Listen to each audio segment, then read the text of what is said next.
السلام عليكم ورحمة الله وبركاته. أصحابتكم حرن جنالك مركل السود وهذا أدي هذا وجمها سنتين وأديكم هذا علنا يا داو شذا أصحابته يوتيوب كي جل صعدتك وفيسبوك بيج كي جل صعدة يكون لبا تيك توك كي جل صعدة مالمهن دم بوحة صوب حيين لليرة الصوماليات أو قابب كلا دوان كتجي ودن كندا إن دولة كندا أي الصومالي نبدينا صعدية هديك له والله يدين ترحيلية هذا بقى رمها سي أيان ربا إن نكوريستو إن أبو كات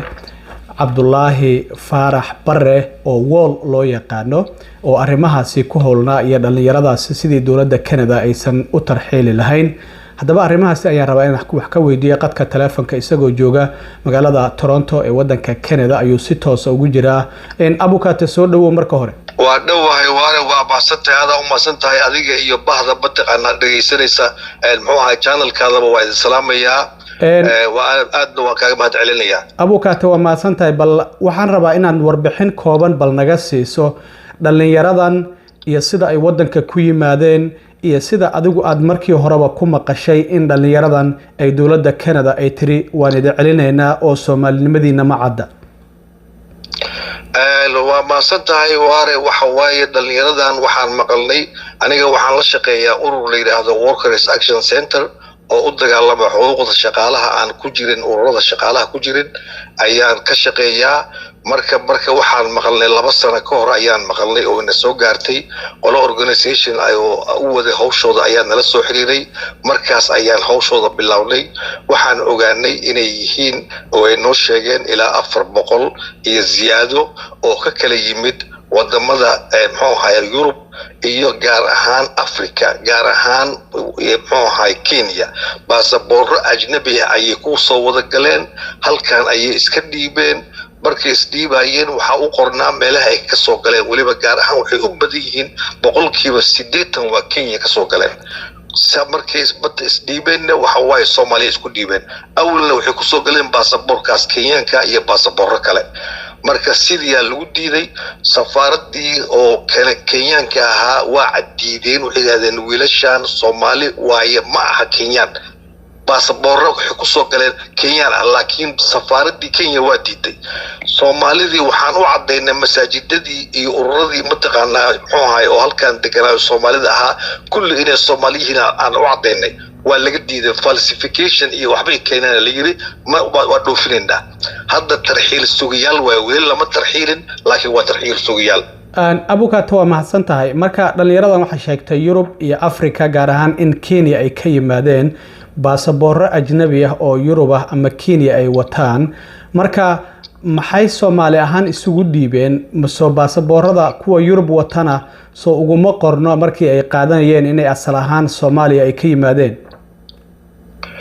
كل وقرنتها هاي مركي هالكان سوق جلين حتى كوا كينيا مركي سوق جلاين أو فيسي كسوق جلين أو حبرشق خارا كسوق جلين قارسيا وكله كسوق جلين ودت كوديا أوجدي باسبوركي والله أوجدي فيزدي والله أوجدي وحيطون والله سوحي مركي سوق جلين وحواي إني هنا والله سوق هذا فرينا والله سوق هذا ماشي كسوق جلين باسبوردي سومالية شكتها مركو واحد ردي سومالي بتهين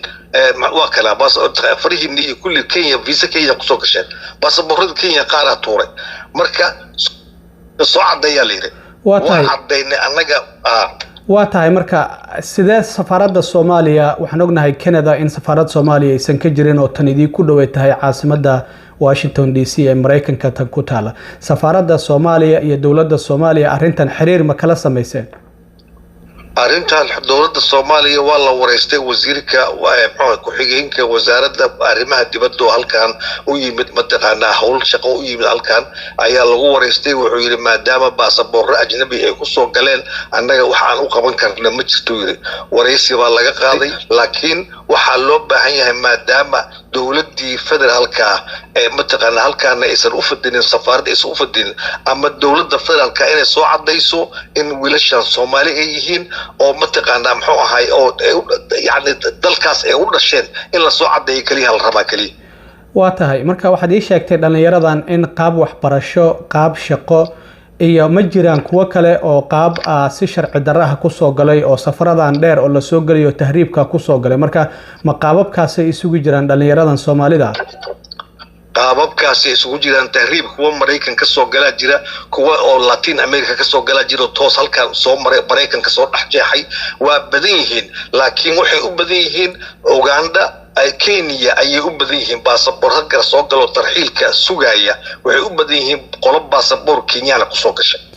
ay u badan yihiin waa sidee marka dhalinyarada noloshooda hadda gudaha Canada ayay joogaan gobollo kala duwan ayay joogaan haba u badnaado gobolka Ontario oo Toronto oo Soomaalidu ay ku badan tahay haba u badnaadaan dhalinyaradan marka mashaqay haystaan mashaqa la'aana noloshoodu waa sidee dhalinyaradan shaqo fiican ay haystaan Uber bay u badan yihiin waxay ka shaqeeyaan warshado lacag fiican ay qaataan familkooda Soomaaliya lacag oo aad iyo aad u fara badan ay u diraan halkan masaajidada meeshan ilaa 10 masjidaan ku leenahay magaaladan Toronto waa camireen ayaga masaajidada camira sadaqada aad ay ula baxaan contributionada Soomaalida aad ay ula baxaan waxa way businessyada Soomaalida booming ay ka dhigeen 24 saac ay furan yihiin marka waa wiil shaqaysta oo lacag fiican haysta aad saacado badan shaqeeya laakiin qofka markuu sharci haysadeen maskax ahaan ma degana lacagta waxa ka weyn inaad wadanka sharci ku leedahay sidaas darteed marka maskax ahaan ma degana waxa aad ii sheegtay laba kamid ah inay isdileen arintaasi goorma ayay dhacday sideese u dhacday in labadaasi dhalinyarada ay isdilaan والله وقتها هذا وحال لقى جوجا إلى أي هل سنة لقى جوجا مركي ترحيلكي أو كل اللي لقى سودي ذي أو متغا إلى أي أو سودي ذو اللي ترحيل باسوق يسال ليري لبا ويل أيا استشي أو مدنا وحال لإيش شيء قدامك إنه سكسر طوري أنا المعنى الجوجل لك سيد لإيش شيء أو أيا ويلش أو ترحيل كسوق أي لإيش شيء مدنا الدمق وسكسر طوري مدنا overdose drug أيو قد انتاليري أو حال لعنو كرين ياشل لعنو أيو اسكبدي هاي مركا رجع كلا حتى هذا الشقية محو هاي وارد مسكعهان مدقلا وقرن كرتا العكستو أصلا ما يسو هذا ترحيل سوقت هاي أو ترحيل أسوق يسو يعني هو مشاكل مركا لبدا سيدي مشاده ما تورنتي كدعين ما سميلا كله تورنتي كدعين أبو كاتو ومهدسن تهاي وحرب مركا dhalinyaradan waad sheegtay waa badan yihiin waa dawladdu ilaa hadda Soomaaliyeedna soo cadeeyay ay leedahay waa shaqaystaan marka iyagu ma qabsadeen qareeno kala duwan adigu waxaad ka mid tahay dadka sida mutadawacnimada ugu doodaya oo caawinayo dhalinyaradaas inaan la celin u dadaalaya maadaama ay shaqaystaan qareeno kale ma qabsadeen oo dad sharciga immigration-ka si fiican u yaqaana si kiiskaasi uu gacan uga siiyo horta anaga dagaalka anaga ku jirna waxa way ururka aniga aan u shaqeeyo ayaa ku jira oo leeyahay Workers Action Center waxa way waxaan wadnaa laba waji aan wadnaa dagaal siyaasadeed aan hadda wadnaa mudaaharaad badan aan sameynay dawladdan la xiriirnay dawladdii waxay ballan qaaday dadka sharciga aan ayaga kaliya maaha wiilashan kaliya maaha dadka sharciga aan haysano halkan soo galay regularization program waxa in loo sameeyo oo la siiyo sharci marka anaga ururkan waxaan u dagaalanay wiilashaana in lagu daro oo deportationka laga joojiyo dadka sharciga la siinayo oo documentiga aan hayso undocumented people yiraahdo status for all campaign aan bilownay sidaasaan ku wadaa wajiga siyaasadda marka labada xisbiyo Canada hadda is haysto alliance-ga ahna waa dala jiraan waxaan rajaynaynaa inaan ku guuleysano wajigan siyaasadda inaan ku jugo dagaalka siyaasadda inaan ku guuleysano haddii aan ku guuleysan weyno waare plan B waxaa noo ah annaga Soomaali ahaan inaan u qabno looyaro khibrad iyo waaye aragnimo iyo aqoon u leh arrintan u leh oo dacwadooda maxkamadda geeya deportationka la joojiyo kadibna sharci la siiyo ilaa dacwadda ay ka dhamaato waa tahay aad u mahadsan tahay dawladda Canada baarlamaankeeda iyo wasiiradeeda waxa ku jira xubno Soomaali ah oo iyagana la soo doortay ma isku daydeen inaad kala hadashaan arrimahaasi oo la kulantaan mas'uuliyiintaasi Soomaalida ah ee dawladda Canada ku jira وصف fiican loola kulmay warqadaan u qornay community leaderska Soomaalida halkan joogo masaajidada imaamyadooda ay ugu horeeyaan community organization-ka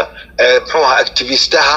ragga ganacsatada kulli warqad baan u qornay waxaan u geynay wasiirkeena oo Soomaalida oo mathala kaliya ma aha 36 wasiir ayaa jirta oo aan kulligood u qaybinay xafiisyadoodan geeyo 36 wasiir ayuu leedahay kabinetka federaalka oo Canada 36 wasiir oo ku jiro wasiirka Soomaalida oo Axmed Xuseen lidahdo waa wadageen kulligood waata dawladda Canada waxa ay hadda sanadkan bilowgiisii ay sheegtay in dadkii shaqaynayay ee Canadiyaanka ahaa ay sii duqoobayaan dad cusubna ay u baahan yihiin oo wadankan ka shaqeeyo shaqooyin fara badan ay banaan yihiin oo xitaa viisayaashii shaqada ee lagu imaanayo waa ay fududeeyeen marka maadaama dadkan dad dhalinyaro ah oo u caaboon in ay shaqeeyaan ay yihiin maxay dawladda Canada marka sharci inay u siin laadahay oo uga faa'iideysan laadahay dhalinyaradan mise waxa ay leeyihiin qaab aan sharci ahayn ay wadanka ku soo galeen